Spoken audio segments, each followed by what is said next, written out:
Hey guys, and welcome to another episode of Marvel Future Revolution. Yeah, I know the screen looks a little weird, looks a little different. Currently we've got maintenance mode for about another hour and a half or so for Marvel Future Revolution and Netmarble games in general till about 11 o'clock Eastern time. So I want to jump into this and give you guys a three-part series, basically the good, the bad, and the ugly of Marvel Future Revolution, and addressed Kraken Null's Reddit post that he did in the Revolution forums. And let's start this video out with just addressing the good. So when we talk about the good of what's being offered inside Marvel Future Revolution, we basically can boil that down to a couple of things. One, I agree with Kraken Null. The story is pretty well written for a comic book game. I tend to enjoy it. It's a very simple concept that is going to allow them to generate multiple characters across the game space over a length of time. It's a convergent story, converging of worlds, multiversal story, where it's basically, heroes trying to battle villains who are taking advantage of this convergence event that is bringing worlds together. That means that we can have good villain, or good guys who are villains and villains who are good guys. You could have various versions of good guys and various versions of villains. So in that sense, it makes it feasible for you to be playing with multiple characters in the same world.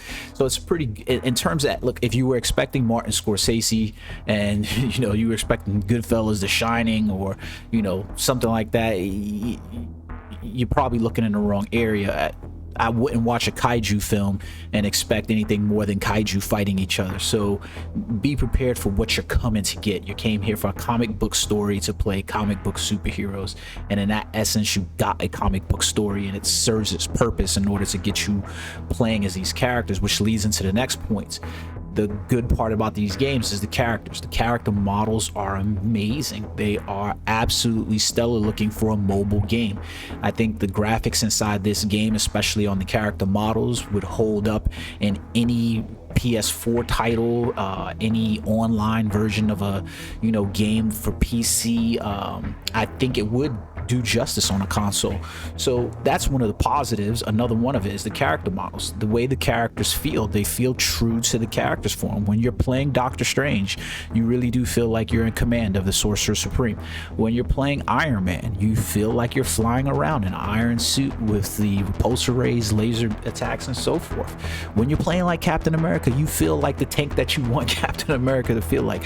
So in that regard, I really do feel like the game delivers in that area. Like it on this back screen right here, I've got Marvel Avengers up here, and hey, look, I'm gonna be honest with you, like the character models on these, they're not gonna necessarily rival Marvel's Avengers, but hey, look, I got Maestro up right here. He doesn't look so bad compared to the Maestro that's inside Marvel Future Revolution. So it's one of those weird things, but the game looks good for a mobile game. It really does. It looks amazing. So let's talk about that though, with the characters, and let's talk about along with how they feel. Like when you're playing as Iron Man and all the various characters, you feel like they have an accompanying set of powers. Stand by for videos. I'm gonna review each of the characters and show you guys some of those things about those characters. Let's look at some of the other things that's inside the game. There are some systems inside the game that they've put in place that feel really good and germane to the game. Specifically, the badging system feels really nice. When you actually are collecting badges from some of the molds, they actually feel pretty cool. So like for instance, when I was actually playing the game and I first started, and there's a number of ways you can collect badges. You can collect badges from playing normal blitz mode or grinding areas. You could collect badges from Omega Zone, which is in-game PvP content, Omega War, Dark Zone, or what's the other freaking mode? I can't remember, but basically there's a couple of in-game modes that you can collect battle badges from, and the battle badges really affect the landscape of your character, how it plays and so forth, and they feel pretty good getting them. And the really good part about them too is they carry over between characters, so you could legitimately collect a few battle badges and build those battle badges up along the way. So I suggest that as you play through the game that you keep any of the 5-star and 6-star battle badges that you collect at levels 20, 30, 40, 50 and so on respectively, because when you switch over to one of your ults, it's easy to give those battle badges to that character and then just have them equipped with, you know, cores as well, and now you're leveling up characters, and that's probably going to pay dividends over time for you over the longevity of the game. So that's nice. What else could be shared? Omega cards. You know, collecting the Omega cards, to me, it's pretty cool. It's a nice nifty feature. Like for instance, here inside Marvel Avengers, they give you Omega cards as well inside this game, and in that sense it's a pretty cool thing. And the thing that I love about it even more is that it ties you to the universe. What do I mean by that? Let's see if I can wrap that up in what I specifically mean by that. So for instance, when you play a game like Genshin Impact, right, or you play a game like Lineage. I've seen people comparing this game to Marvel Future Revolution to those.